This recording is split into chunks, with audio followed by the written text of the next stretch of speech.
तो हैदराबाद में बहुत सारे मुख्यालय हैं और सभी मुख्यालय हैदराबाद, जैसे बायोटेक सब लेकर के चर्चित रहता है हैदराबाद। आईपीएस का ट्रेनिंग भी हैदराबाद में होता है। मद्रास में नगर निगम बना था, लेकिन ये क्वेश्चन और बनता है पुर्तगाल से। पुर्तगाली का वास्तविक संस्थापक किसे कहा जाता है? तो अल्बुकर्क का कहा जाता है। अभी चलिए दोस्तों, जैसा कि आपको पता होगा कि हम इस चैनल के माध्यम से आप लोग का जो बिहार का एग्जाम लेटेस्ट आने वाला वैकेंसी है उसके लेकर के हम प्रीवियस क्वेश्चन, जितने भी प्रीवियस क्वेश्चन बिहार का होगा इस चैनल के माध्यम से आपको एकदम एनालिसिस, उसका डिस्कशन आपको मिलेगा। और बिहार पुलिस और दरोगा स्पेशल इसको ध्यान में रख करके आपको सारा एग्जाम में भी मदद मिलेगा। चलिए बिना देर के हुए हम डिस्कशन का हम स्टार्ट करने वाले हैं। आप जो भी देख रहे हैं उसको ध्यान से देखिएगा, ताकि हम इस लेवल से बात करेंगे कि जैसे कि अभी लेवल 1 में हम जा रहे हैं, इसके बाद लेवल 2 जब जाएंगे थोड़ा सा और बढ़ेगा इसका दायरा क्वेश्चन का। तो चलिए बिना देर के हुए हम स्टार्ट करते हैं। लगभग 50 प्लस क्वेश्चन है। क्वेश्चन नंबर 1, चलिए आपका इंतजार खत्म। बिहार में पहली बार राष्ट्रपति शासन लागू हुआ था तो उस समय मुख्यमंत्री कौन थे? किसका? बिहार का। तो ये थे भोला पासवान शास्त्री। अब अगर हम इसका बात करें, थोड़ा सा इर्द गिर्द को देखें, तो बिहार में राष्ट्रपति शासन लगा था 1900 बोल सकते हैं हम 68 ईस्वी में। कई बार राष्ट्रपति शासन लगा, लेकिन ध्यान में रखें फर्स्ट बार 1968 में और लास्ट बार 2005 में। 2005 ईस्वी से अभी तक नीतीश कुमार मुख्यमंत्री प्रेजेंट में हैं, वर्तमान में अभी तक हैं। तो राष्ट्रपति शासन की बात करें तो भोला पासवान शास्त्री। नेक्स्ट क्वेश्चन, सिंधु तथा सतलज नदी के मध्य हिमालय जाना जाता है।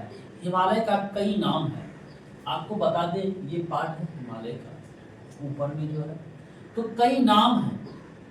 तो सिंधु और सतलज जो नदियां हैं उनके बीच का जो हिमालय का नाम है उसका नाम है पंजाब हिमालय। ध्यान में रखिए, अगर पूछ दे इसमें ध्यान में रखिएगा तो इसका कितना है? 560 किलोमीटर लेंथ। अगला क्वेश्चन है, क्वेश्चन नंबर 3 कहता है कि 1809 ईस्वी में फारसी में गिफ्ट टू मोनोथिस्ट किसने लिखी?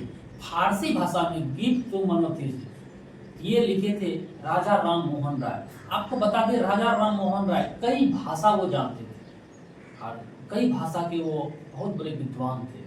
वे समाज सुधारक थे, जैसे कि उन्होंने और लिखे थे, जैसे कि संवाद कौमुदी, कुछ सभा की स्थापना, जैसे ब्रह्म समाज, ये सब ध्यान में रखिएगा। उन्होंने सती प्रथा को भी किस तो हम लोग कहते हैं उसको पुनर्जागरण का जनक भी करते हैं। सारे क्वेश्चन, बहुत सारे क्वेश्चन बनते हैं। तो आगे धीरे धीरे आपके माइंड में फिट हो जाएगा, छपने लगेगा ये सब क्वेश्चन, तो आपका एग्जाम में बहुत ही अच्छा स्कोर होगा। चलिए अगला क्वेश्चन की ओर हम लोग बढ़ते हैं। महात्मा गांधी ने हिंद स्वराज की रचना मूल रूप से किस भाषा में की थी?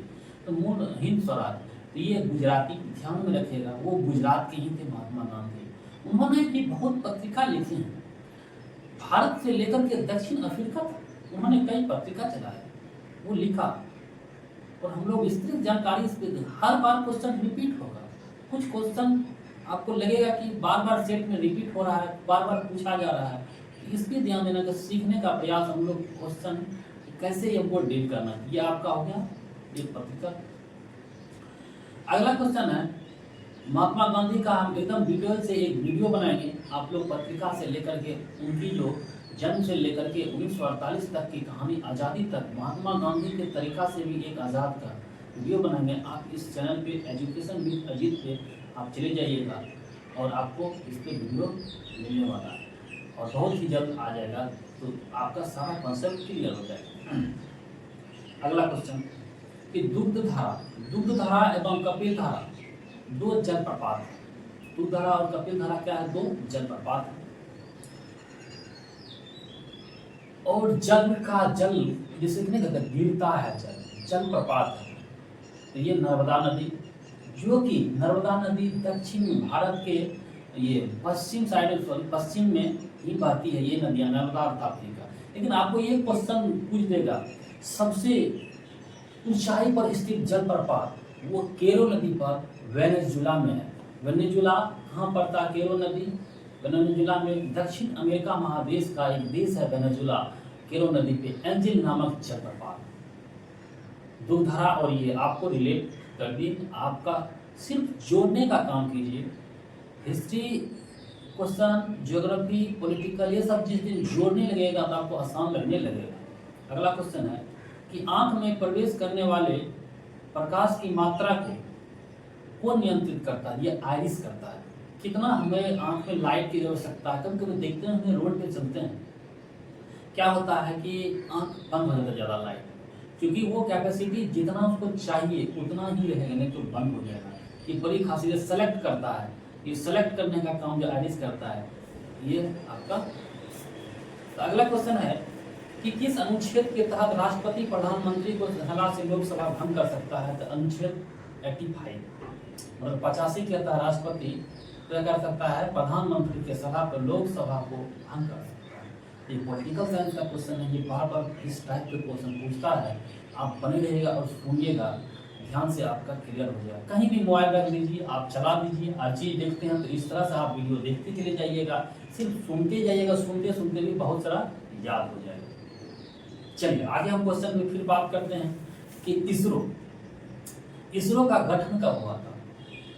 ठीक, इसरो का गठन कब हुआ था? इसरो हम लोग का एक अंतरिक्ष अनुसंधान केंद्र है। वहाँ पे बहुत सारे लॉन्चिंग होती है, सैटेलाइट। ये इसरो एक हम लोग का क्या है? एजेंसी, जैसे कि चंद्रयान सबका लॉन्च करना, ये सब। तो आप माइंड में सोचना है, अपना भी एक संस्था है, इसका मुख्यालय बेंगलुरु है। इनकी स्थापना 1969 ईस्वी में हुआ था।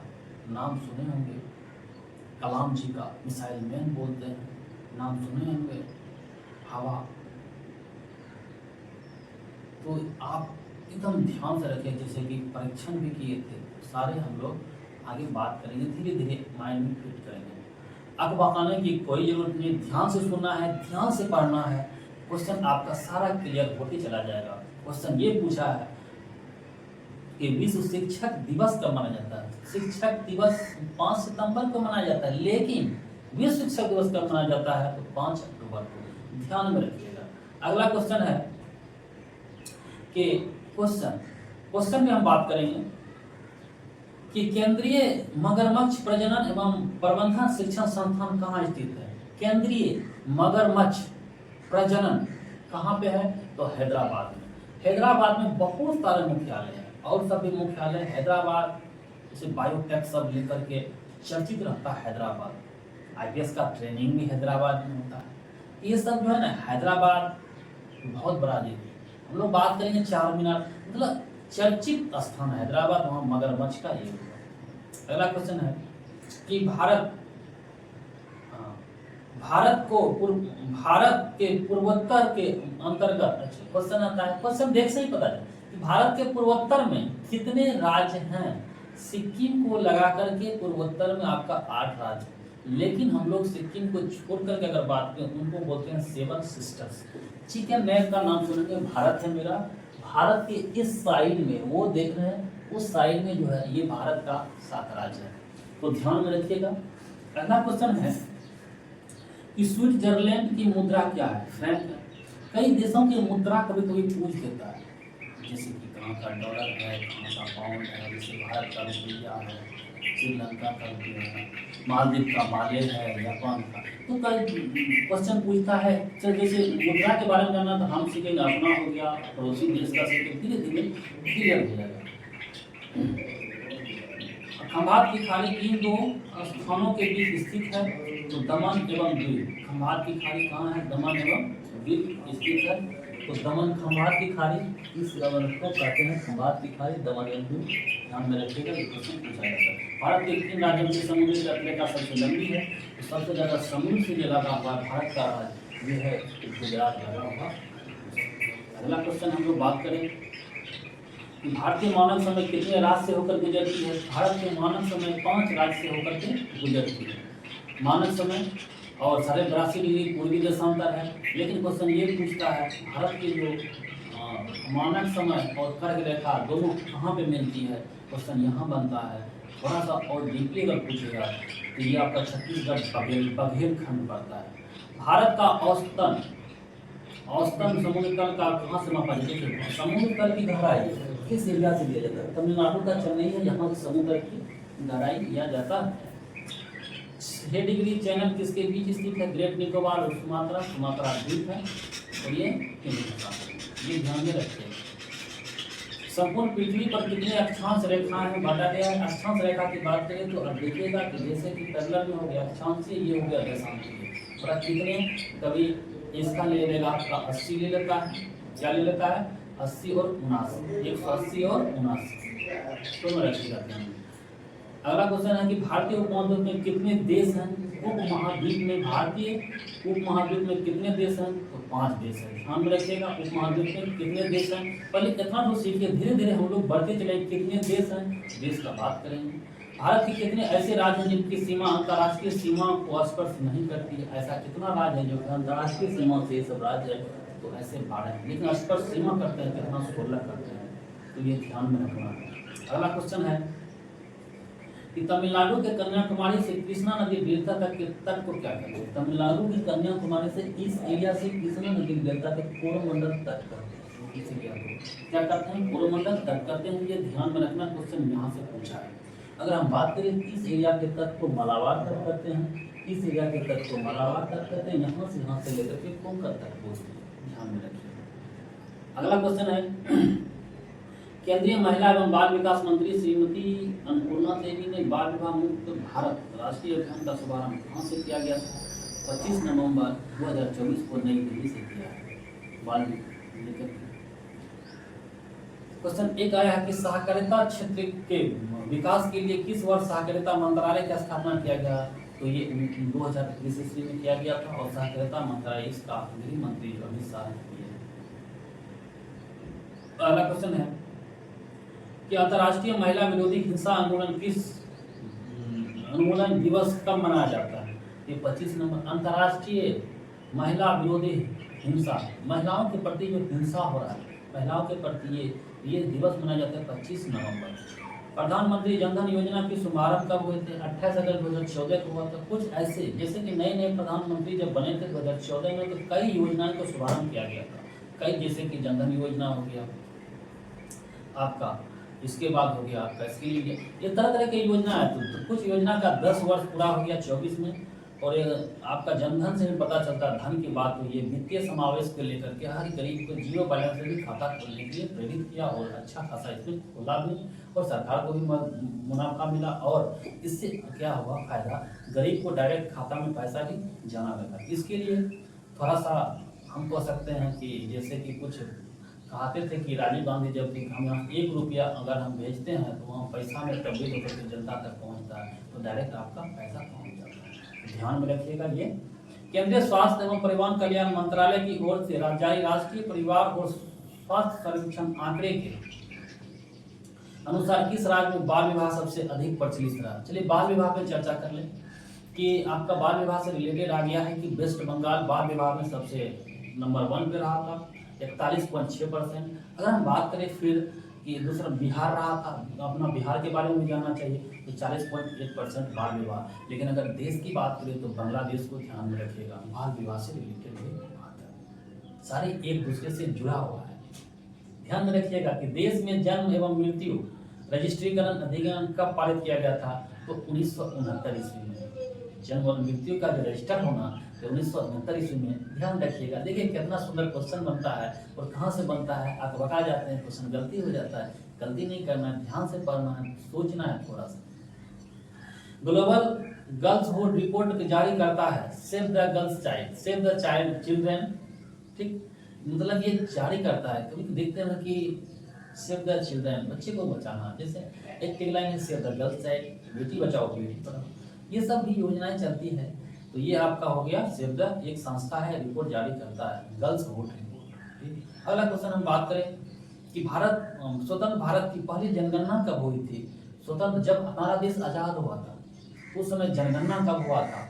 तो जनगणना 1951 में। अगर जनगणना की बात फिर से कर दे तो अंग्रेज के जमाने में सबसे पहले जनगणना 72 में स्टार्ट हुआ था, लेकिन नियमित जो जनगणना 10 साल पे होते गया, ये जनगणना आपका 81 में स्टार्ट हुआ। लेकिन आपको बता दें कि जनगणना लास्ट जनगणना 2011 ईस्वी तक हुआ है। अभी इसके बाद जनगणना अभी 21 में होना था, अभी 25 हो गया, अब जनगणना नहीं हो पाया है कोई कारणवश। लेकिन आपका जो एग्जाम से पूछा जाएगा 2011 के जनगणना को देखकर ही क्वेश्चन बनाएगा एग्जामिनर। तो ध्यान रखिएगा कि 11 के जनगणना पे हम लोग जो भी क्वेश्चन होगा उसको क्लियर कर लें। अगला क्वेश्चन है कि भारत में सबसे कम आबादी वाला केंद्र शासित प्रदेश, भारत में सबसे कम आबादी वाला केंद्र शासित प्रदेश तो लक्षद्वीप है। अगर सबसे ज्यादा की बात करें तो केंद्र शासित प्रदेश दिल्ली है। बात करते हैं केंद्र शासित प्रदेश 8 है। आपको बताते हैं दमन, दादर नगर और दमन इसको मर्ज करके दीव और दमन कर। और लेकिन नया केंद्र शासित प्रदेश अगर आप बोलिएगा तो लद्दाख और जम्मू कश्मीर नया केंद्र शासित प्रदेश बना है, तो ध्यान में रखिएगा। कुछ ऐसा और चर्चा कर लें, क्वेश्चन आगे हम लोग बढ़ते चले जाते हैं। जैसे कि भारत में सबसे कम आबादी वाला हो गया, भारत में अधिक वर्षों तक रहने वाला। अच्छा, यूरोपीय कंपनी की हम बात कर रहे थे, आपका यूरोपीय कंपनी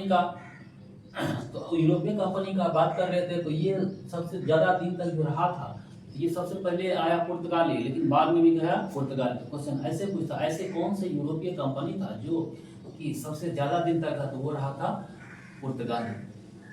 ठीक, यूरोप से जो आया इसलिए उसको यूरोपीय कंपनी बोलते। और सभी कंपनियां आए, इसका अगर आपको विस्तृत आपको सीखना है, जानना है, तो आप इस चैनल के माध्यम से आप हिस्ट्री के वीडियो में जाइएगा, उसमें सारा एक बार इंट्रोडक्शन होगा, मॉडर्न हिस्ट्री का हुआ है, इसके बाद आपका वीडियो लगभग आप देख सकते हैं।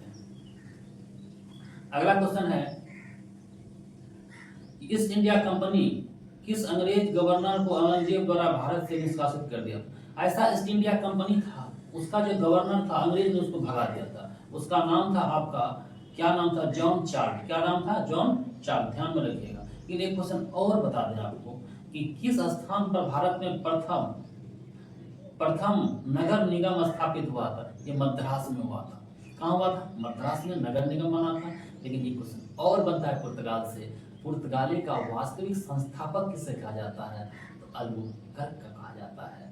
अभी इतने सीखिएगा, लेवल 1। लेवल 2 में हम लोग बात करेंगे और डीपली क्वेश्चन और बड़े बड़े क्वेश्चन, बीपीएससी तक क्वेश्चन इसमें डिस्कशन में सॉल्व हो जाएगा, आपको पता भी नहीं चलेगा।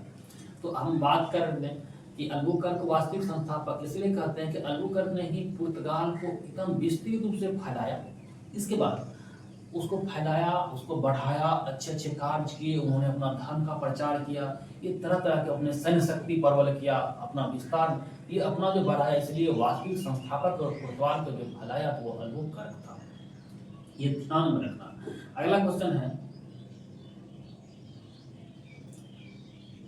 कि वांडीवास का युद्ध कब हुआ था? वांडीवास का युद्ध हुआ था 22 जनवरी 1760 ईस्वी में। ध्यान रखिएगा, वांडीवास का युद्ध। हम लोग युद्ध की भी चर्चा करेंगे, धीरे धीरे आपका सारा क्लियर होगा और फिर रिपीट आएगा क्वेश्चन। अगला क्वेश्चन है, औरंगजेब ने किस मुगल शासक, अंग्रेजों ने किस मुगल शासक बादशाह के समय पटना में अपनी व्यापारिक कोठी खोली थी? पटना बिहार की राजधानी है। अगर व्यापारिक कोठी जो ऐसा कौन सा बादशाह था? वो शाहजहां था उस समय। कौन था? शाहजहां। और फ्रांसीसी ने अपनी मुख्यालय कहाँ बनाया? क्वेश्चन यहाँ से फिर आया कि फ्रांसीसी, देखिए यूरोपीय कंपनी में एक फ्रांसीसी भी आया था, यूरोप महादेश से।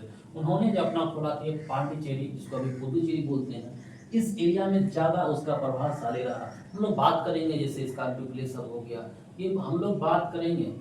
ठीक, तो आगे बढ़ते जाइए।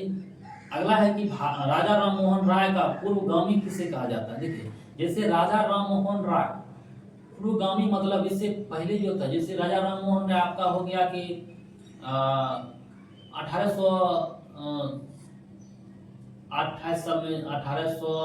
ईस्वी के बाद जो है ना बड़ी चर्चित में रहा समाज के प्रति, और ये इसलिए पुनर्जागरण का जनक भी कहते हैं। इसलिए होता है कि उसका पूर्वगामी अल्बुकर्क को कहते हैं, क्योंकि हम लोग बता दें अल्बुकर्क ने बहुत फैलाया, जिस तरह से राजा राम समाज में उस तरह से प्रथाएं ये सब फैलाया, ये अल्बुकर्क को कहा जाता है। ध्यान रखिएगा कि ये क्वेश्चन पूछा है तो इस तरह से आप ध्यान में रखिए। भारत 1961 में किस ऑपरेशन के तहत, भारत में किस ऑपरेशन के तहत जो पुर्तगाली को 1961 में भगाया गया था, यहाँ से निष्कासित किया था, उस ऑपरेशन का नाम है विजय। तब तो हमारा देश हो गया, पुर्तगाली से भी हो गया, तब विजय हुआ, लास्ट में पुर्तगाली गया है। अगला क्वेश्चन है कि डच ईस्ट इंडिया कंपनी की स्थापना कब हुई थी? तो 1602 ईस्वी में। कब हुई थी? 1602 ईस्वी में। सप्तवर्षीय युद्ध, डच की बात करें तो वो को ठीक बोलना, व्यापार करना, आपको कोई व्यापार कर रहा है तो उसके लिए कोई भी तो एक इंडस्ट्री लगाना चाहिए, ये डच का काम था, ध्यान में रखिएगा। दूसरा व्यक्ति आने वाला डच का 1602। सप्तवर्षीय युद्ध ब्रिटिश फ्रांस के बीच कब हुई थी? सप्तवर्षीय युद्ध 1756 से लेकर 1763 के बीच। ठीक, देखिए कोई भी युद्ध होता है तो संधि होगा तब समाप्त होगा, अगर संधि नहीं होगा, संधि मतलब दोनों को मिला, जब तक नहीं होगा तो समाप्त नहीं होगा, इसलिए सप्तवर्षीय युद्ध की बात हम करते हैं। तो वो आपका संधि की बात है तो पेरिस की संधि। अगला हम बात करें ईस्ट इंडिया कंपनी के बारे में टिप्पणी की कि कंपनी एक असंगति है, परंतु यह एक व्यवस्था का भाग है जहां सब कुछ ही असंगत है, लॉर्ड मैकाले ने कहा। शिक्षा के बारे में लॉर्ड मैकाले का हम लोग देखेंगे।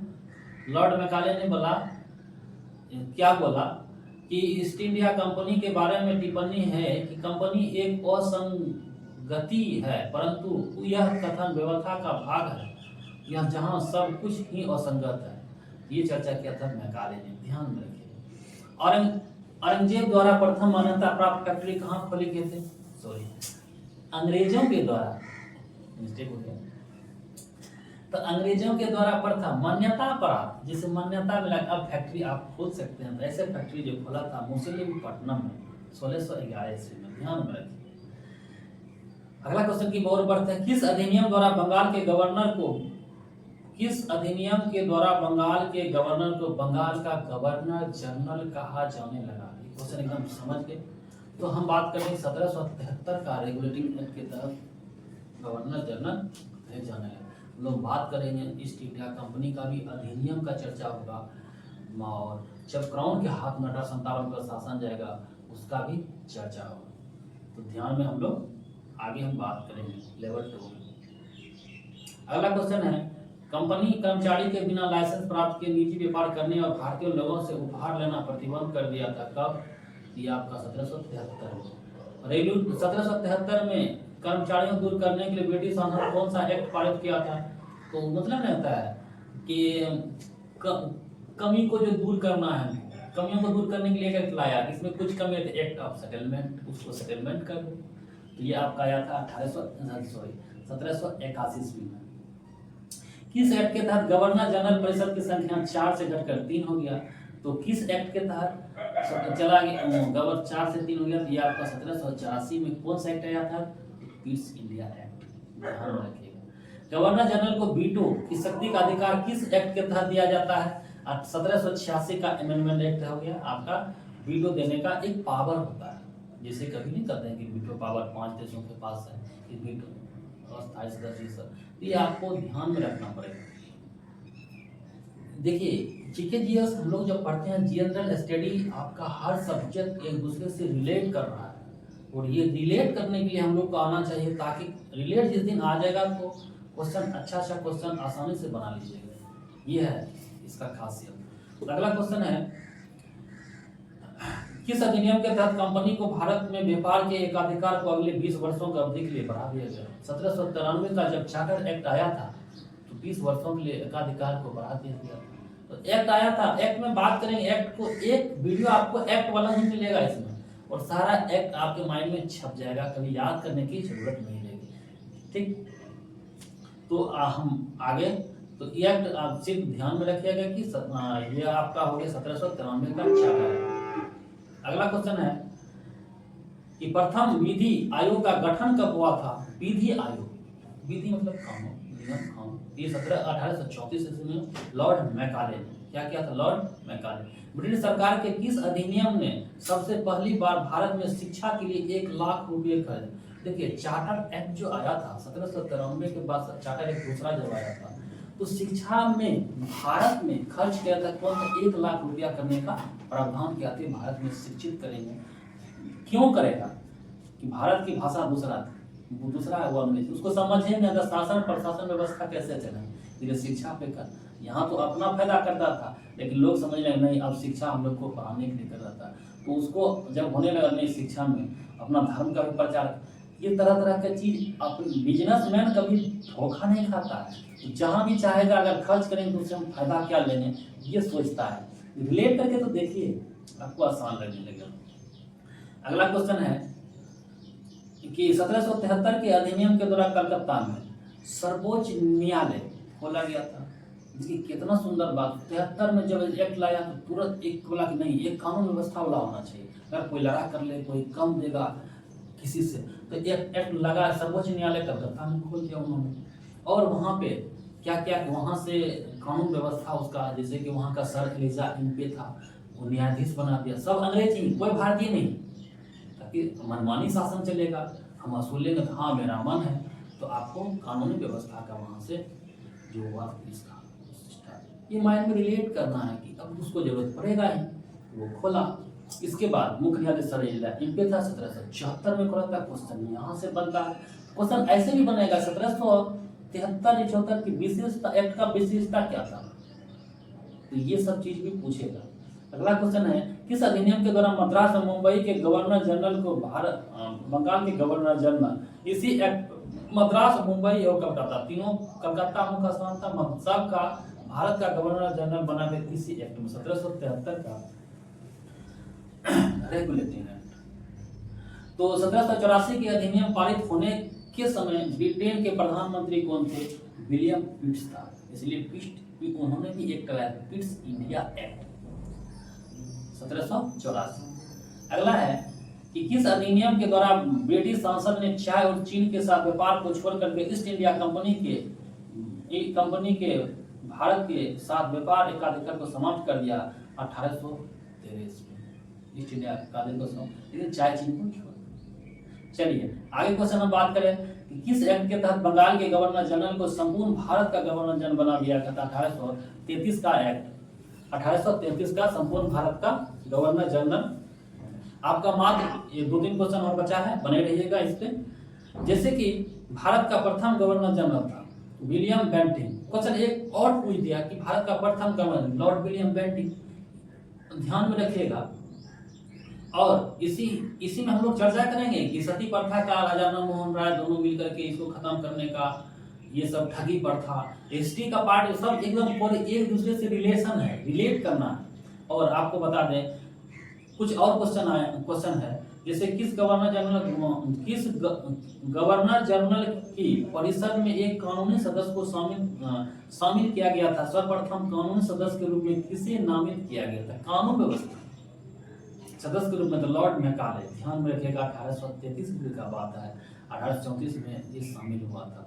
देखिए लॉर्ड मैकाले शिक्षा को दे, अंग्रेजी शिक्षा का है, उसको असुविधा हो रहा था, हम शासन कैसे चलाएंगे, बड़े बड़े पद अपने पास रखता था, लेकिन लेबर मजदूर जो रखता था तो भारतीय को रखता था, वो इंग्लैंड से ला नहीं पाएगा। तो ये आपको सोचना पड़ेगा थोड़ा सा, हिस्ट्री का एकदम इंटरेस्टिंग पॉइंट ये सब होता है। अब सती प्रथा को क्यों खत्म किया, अब सती प्रथा में महिलाओं की मृत्यु हो रही थी, महिलाएं जान दे रही थी, उसका काम एक ये भी तरीका हम दे सकते हैं, उसको कि जरूरत पड़ेगा कि हमको मजबूर कहाँ से ले, तो महिलाओं में भाग लेने लगे, जैसे महिलाओं का ये प्रथा ही खत्म करो, ये सब चीज और भी था, बहुत सारा चीज है, तो हम मान सकते हैं ऐसा भी था। तो हम बात करें कि भारत में कितनी शास्त्रीय भाषाएं हैं, तो 11 हैं शास्त्रीय भाषाएं, 11 हैं, ध्यान में रखिएगा। और भारत का सबसे प्राचीनतम नृत्य माना जाता है तो भरतनाट्यम, दक्षिण भारत का नृत्य है भरतनाट्यम माना जाता है शास्त्रीय। और भारत में कितने शास्त्रीय नृत्य हैं, 8 हैं, ठीक। शास्त्रीय भाषाएं कितना, 11 हैं, और नृत्य कौन सा है, तो भरतनाट्यम। कन्नड़ एवं तेलुगु को शास्त्रीय भाषा का दर्जा कब दिया, 2008 में। कन्नड़ एवं तेलुगु फिर चर्चा कर लेंगे, कन्नड़ कर्नाटक की भाषा है, तेलुगु आंध्र प्रदेश की भाषा है, दोनों को 2008 ईस्वी में मान्यता मिला। और आपको बता दें आपका क्वेश्चन 70 प्लस हो चुका है, 75वां क्वेश्चन है 75 नंबर का। मणिपुरी शास्त्रीय नृत्य में प्रायः किस भगवान के कथा प्रसंगों का चित्रण है, तो राधा कृष्ण। चलिए क्वेश्चन आज का जो वीडियो है कैसा लगा आप शेयर कीजिए, और आप नए हैं तो चैनल को सब्सक्राइब कर लीजिए, और आपको जैसे बिहार का जितना भी एग्जाम होगा इस चैनल के माध्यम से हम पूरा एनालिसिस करेंगे, आपके माइंड में फिट करने का प्रयास करेंगे, ऑटोमेटिक फिट हो जाएगा। और घबराइएगा नहीं, अकबकाइएगा नहीं। चलिए नेक्स्ट वीडियो में हम फिर मिलेंगे दूसरे सेशन के साथ। और खुश रहिए, मुस्कुराते रहिए और एक दूसरे का मदद करते रहिए, शिक्षा बांटते रहिए। जय हिंद, जय भारत।